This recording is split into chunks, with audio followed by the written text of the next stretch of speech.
We turn attention now to the latest on the Zimbabwe exemption permit in the region, where it's day 4 of the suit challenging the decision of Home Affairs Department to terminate the Zimbabwe exemption permit program in a Pretoria High Court. The challenge, brought by the Helen Suzman Foundation, is arguing that the Minister of Home Affairs, Aaron Motsoaledi, terminated ZEP without consulting its holders during the economic and political strife in Zimbabwe sometime in 2008 and 2009. Many of the country's nationals fled to South Africa.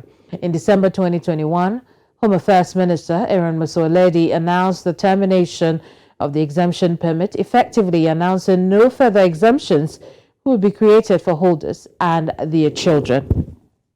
Let's have a chat on this. Joining me now is Dr. Vusumuzi Sibanda. He's president of the African Diaspora Global Network. Doc, it's good to see you here.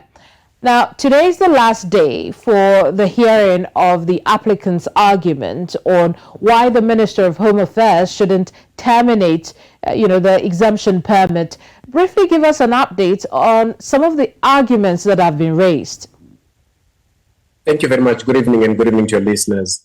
I think what has really taken, center stage, in these particular arguments is clearly that, the minister did not even have the power in terms of, the act that he purports to have acted upon, which is particularly section, 31, subsection 2, and paragraph B of the Immigration Act.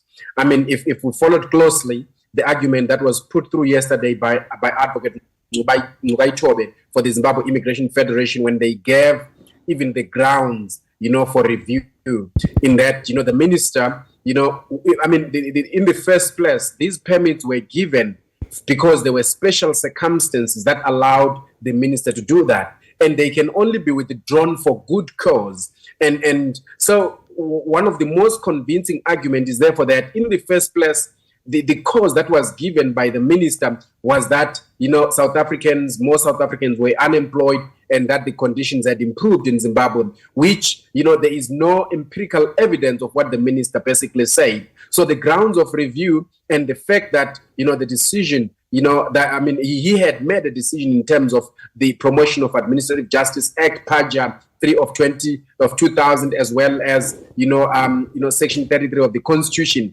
which the minister was saying it was an executive decision, so it is not therefore open to scrutiny in terms of PAJA or administrative action, basically falls away. So when we look at, all the cases that have been heard this far, it appears that what the minister was trying to dodge, which is a review of what the decision that he made, and in any case that he make a decision in terms of the Administrative Justice Act, it appears that indeed he did.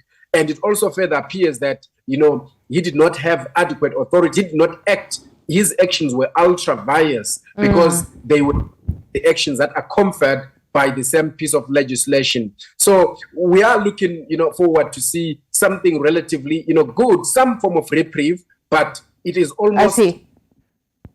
I want us to look at, the lawyers representing the Zimbabwe Immigrants Forum at one time asking if there could be alternatives to the agreement with the minister. How viable is this option that the lawyers are exploring?